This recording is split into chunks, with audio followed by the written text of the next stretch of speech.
Hey everybody, today's topic is proposal arguments. Anytime that we are referring to a proposal, part of that is dealing with the problem and the background of that problem, why this problem matters, and seeking a solution. And solutions can be pretty tricky. And the main thing about solutions is that you want to find the best possible answer for all parties involved. And when we navigate that, sometimes it can feel impossible. One of the things that I will raise today, but that we'll cover later on, is a method called the Rogerian argument. And we'll touch on that, but we'll deal with it more on another module. But anyhow, problems, solutions, proposal, argument. Today's goal, essentially by the end of this module, you should be able to identify the issue at hand, what's at stake with background information. You can also identify the author's proposal or the claim that he or she is making. And finally, how the author structures his or her argument in regards to using specific evidence, sometimes oppositional viewpoints, and bringing that in to strengthen the proposal, and here's how we find a solution. The standard structure of a proposition argument is as follows, and I will go into each one of these in more detail as we move through this lesson. The first thing is you want to identify the issue. You have to provide some background information, and again, this just goes into getting readers hooked and involved and stating why this matters. Secondly, you want to offer support. Make sure that you are tapping into strong evidence, strong examples that backs up your claim and that can illustrate not only why the problem matters, but also how the solutions could take effect. The other factor is point of view.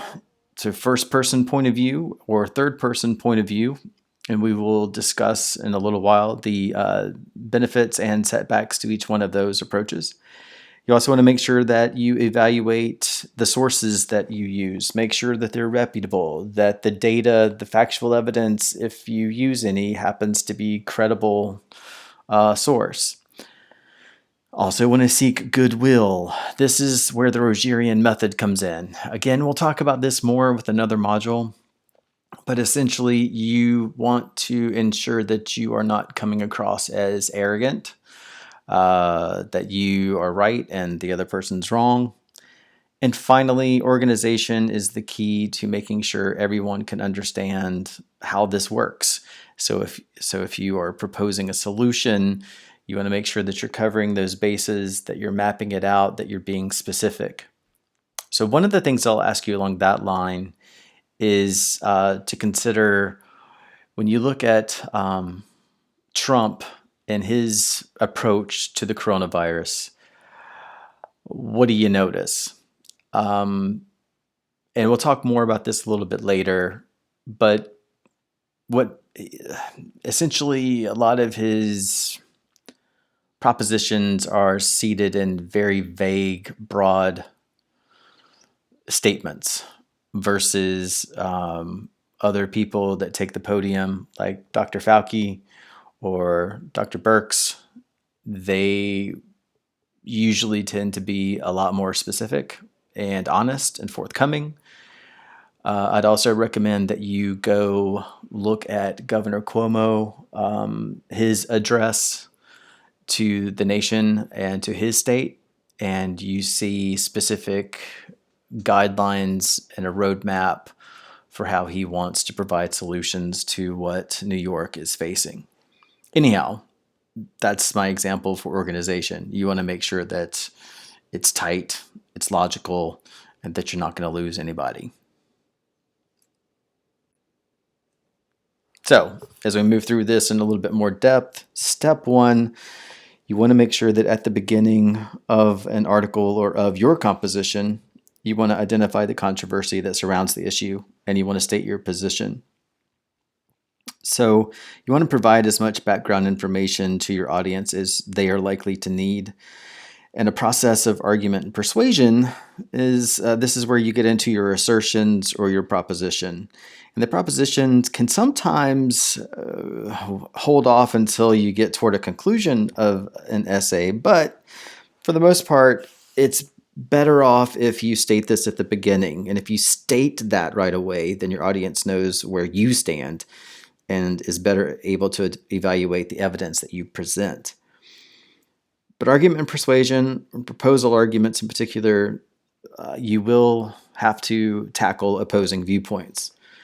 And when you do so, with any controversial issue, it's going to indicate your view. So you want to make sure that you are avoiding a proposition that is factual. You can't just make a statement like, in the past few years, the nation's small farmers have suffered financial hardships. I mean, that's a fact.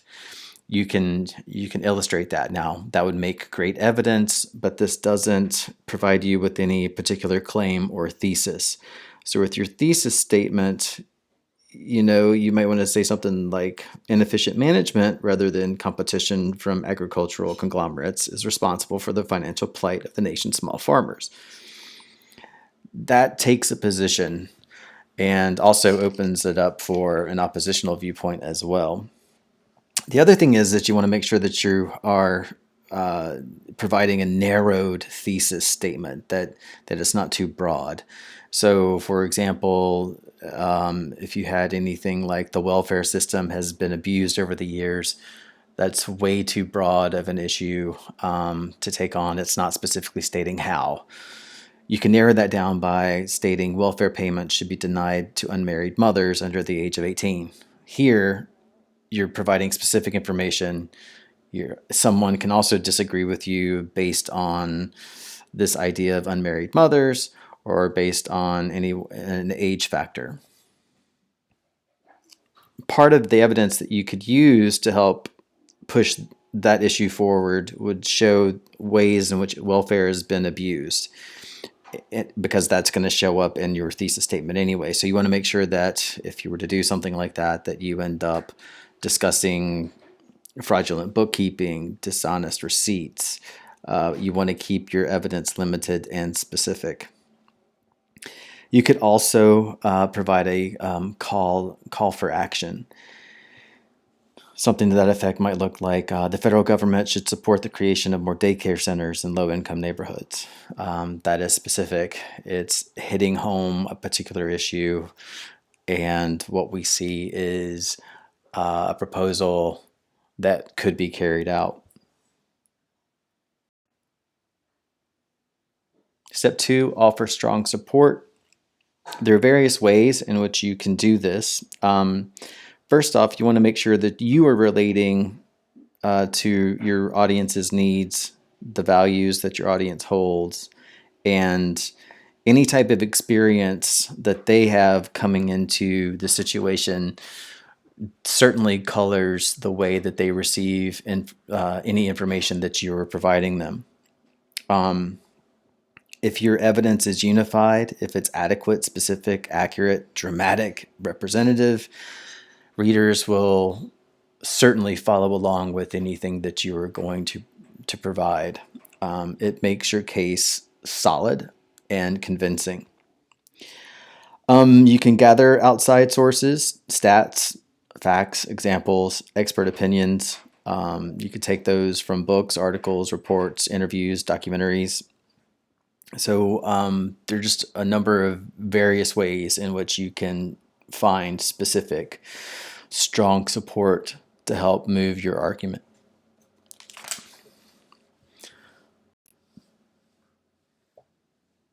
Step 3, when we're thinking about point of view, essentially, if you offer a first-person point of view, that's going to really bring the issue down to earth, especially if you use a personal narrative, or even if it didn't happen to you directly, but you know someone else that it's happened to. If you can build an anecdote around that, it can really draw an audience in and keep their interest. However, first-person point of view also comes across as rather biased, or if you are really close to the situation at hand, audience members may think that within your language or within your attitude, and therefore not take you as seriously. With third person point of view, you do get the objective viewpoint, and that's extremely helpful and looks like you're not biased within the information that you present. However, one of the downsides to a third person viewpoint would be that it could come across as too factual, too distant, and therefore not retain your audience's attention. Well, step 4, evaluating sources of your opposing arguments. So as you're looking at outside evidence, it's possible that you will come across information that contradicts your stance. And what I really, really want you to do is, first off, put an exclamation point by that, especially if it's something that you have a strong reaction against, because that's tapping into something and I don't want you to ignore it. So resist the temptation to ignore that type of material, and instead use that evidence to arrive at more balanced, more qualified viewpoint. You also don't want to just blindly accept arguments that agree with you. That could be dangerous as well, because that shows that you are retaining a bias toward that information, and you are just seeking I would say sources that fall into your social bubble, if you will. So just remain skeptical. Question everything is what I always like to say. So while doing that, you're looking out for those biases that occur in sources. And the other thing you want to do as you read and as you find information is always document for MLA citations. So make sure that you're getting your author, the article title or a book title, where it appears. So if it's in a newspaper, if it's on a website, make sure you're getting that down, and the date that it was written. If it's also on the website, then perhaps you also want to consider the date that it was last accessed. So you want to ensure that you're documenting your material, that you're giving credit to it, that also when you are mentioning that material in your writing, that you are providing a signal phrase or an attribution, even when you summarize or paraphrase. But certainly make sure that you do that when you quote material, and that you offset that with quotation marks and a citation. You don't want to get nailed for plagiarism. Step 5, goodwill hunting. You want to convince others that your position is sound, and you want to be careful that you do not alienate your audience. It's like what we talked about with the rhetorical triangle. With the audience, you have a supportive audience, you've got a wavering audience, and you have a hostile audience. And that supporting audience is going to agree with you. It's going to find you credible. It's going to find you essentially that you know what you're talking about.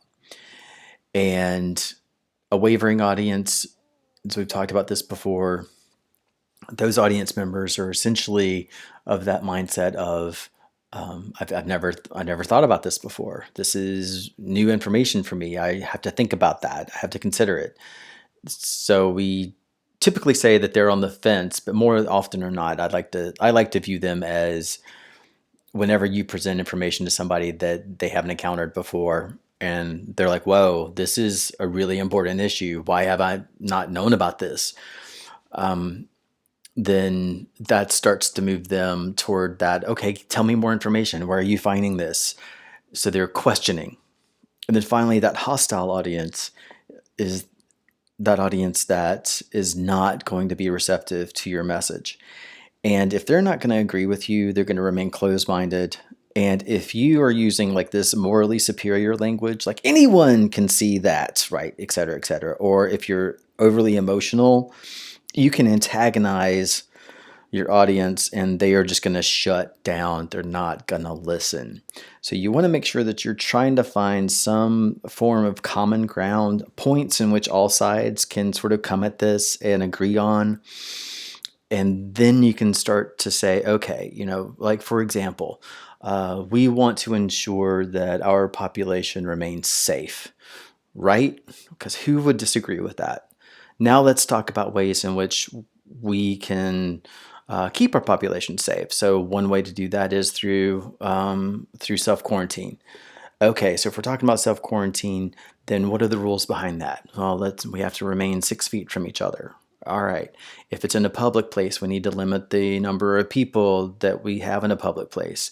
Now, some of the opposition might say, well, if I have a small business, then what, you're telling me I can't have more than 10 people in my store? Yes, that's exactly what I'm telling you. Well, I don't agree with that, right?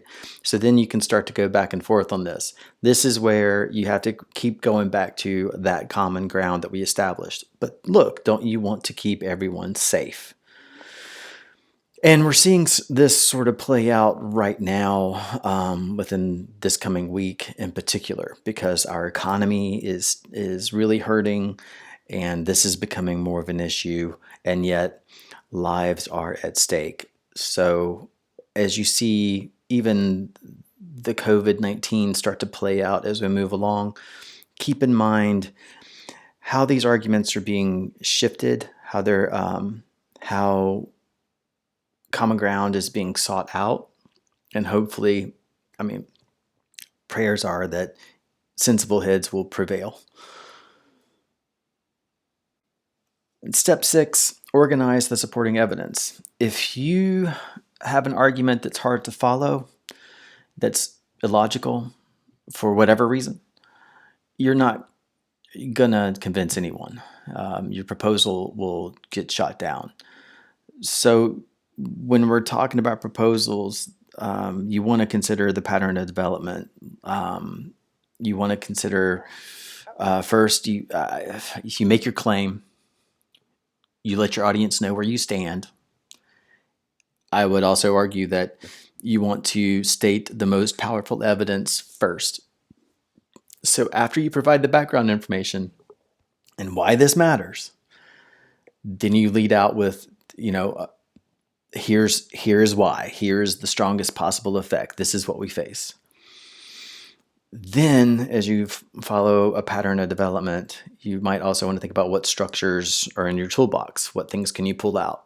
I can describe events that could happen. I could provide narration. I could tell a story about, the 12-year-old girl in Georgia right now who, her life is in the balance because of the coronavirus. I could provide definitions. Certainly could start to go through that. Even when we are, as you read today, think about how these terms are defined for you and how that maps out. Also, cause and effect is huge. Proposals rely on cause and effect. So you want to ensure that, if A happens, A is going to lead to B, B will lead to C. In order to prevent that, right, then we need, in order to keep this from happening, then we need to have a break here. And if we do this, here's the effect. It's crucial. So as you read today, this article is from the New York Times. There are major pieces to this article where he breaks down different components of his proposal and why it matters. So pay particular attention to how McNeil Jr., how he structures the argument. Look at the background information that he provides, not only overall within his intro and that setup, but even within each section. He carefully goes through and gives you even more information. What evidence does he use, and how does he use that evidence to support the claim and the proposal that he's making? All right, so that's the end of the PowerPoint. Next up, I want you to read the article, and then after that, you will take basically I think it's just 2 things I want you to do with MLA format kind of stuff. So for example, as you're reading, find pieces of this article that really like resonate with you, that you think are extremely strong points. And then I want you to get practice with using an attribution or a signal phrase. So that usually follows with, according to Donald G. McNeil Jr., in a New York Times article titled blah, blah, blah, he states that, quote, and then give the quote. Put your quotation marks around it. After your quote, give a brief explanation as to why that matters to you. So that gives you a little bit of practice of, hey, this is how you incorporate outside source into your own writing. And then the other thing I'm asking you to do is an MLA citation for a works cited. So I'll give you the format of what to follow. So then just give that a shot. That wraps up the quiz part. And then there is just a survey. I want to hear from you. I just want to know, do you want me to continue to find some more articles about the coronavirus because you're finding it relative and informative, or do you want me to move on to something else because maybe you're bombarded with information already and you're anxious and nervous, and I totally understand. So I'd like to get just a feel from the class about where you want to go, and then that's where we'll go. All right. I hope you all stay safe, and I'll talk to you on the other side. Bye.